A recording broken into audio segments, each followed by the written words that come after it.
Hello, Dr. James Bogash, expert in health and longevity, and today we're going to talk about a hormone that actually helps build muscle. Everybody's going to think we're talking about testosterone, but that is not it, and many people may not even think of this as a hormone, but it really is. We're talking about vitamin D. Vitamin D it's not really a vitamin, it was misnamed a while ago. A vitamin acts as a cofactor in enzymes, helps them do their job. A hormone actually sits on the DNA and changes the way that DNA functions.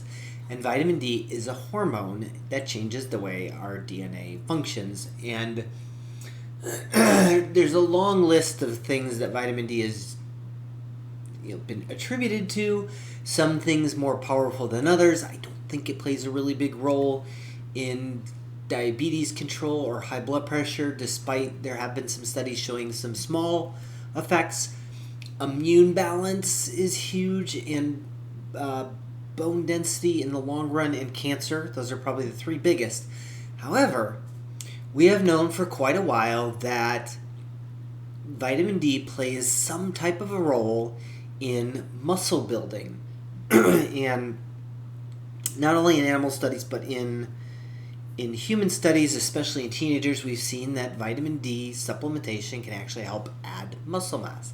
So in this study, researchers kind of looked at why that might be.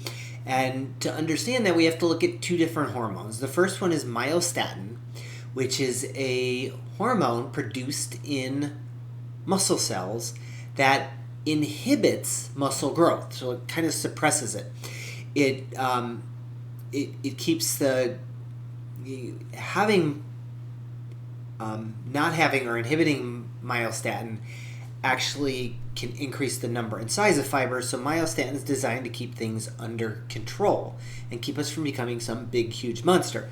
Of course, this is probably one of those pathways that's being looked at to add to the wonderful drugs for weight loss in the GLP-1 family, like Wegovy. If we lose muscle mass, let's just add another drug that can add muscle mass from there. So don't hold your breath on that one. But anything that inhibits myostatin can actually help add muscle mass. So strength training is a big one. Creatine is one of the bodybuilding supplements that actually has some decent research behind it. A lot of the other ones are just junk.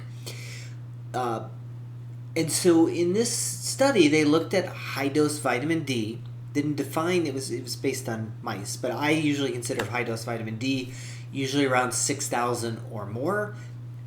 600, 800, 1,000, that's not high dose. It's really not going to get you where you need to be. And so they found that high-dose vitamin C inhibited myostatin. So that could actually help increase muscle mass, and that is consistent with what we see in the studies.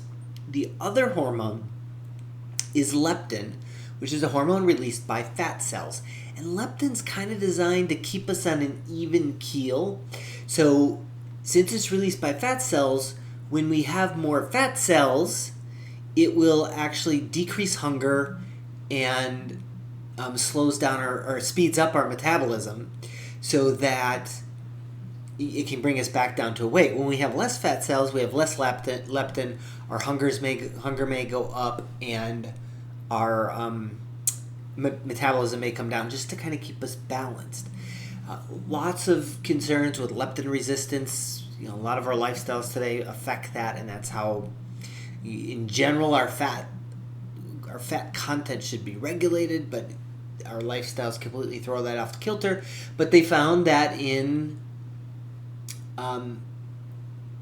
the high-dose vitamin D actually increased leptin levels. So that would, again, speed up metabolism and decrease hunger and kind of keep things balanced. So I'm a why type of person, and some of this might make sense in... You look back 100,000 years ago in our hunter-gatherer days, and in the summer when we may have more calorie intake because there's fruit available, more activity, more exposure to vitamin D, it may help us balance that out, as opposed to in the winter when we need to be hunkering down and burning less calories, we may end up storing more fat and having less muscle, which is metabolically active or metabolically expensive to maintain.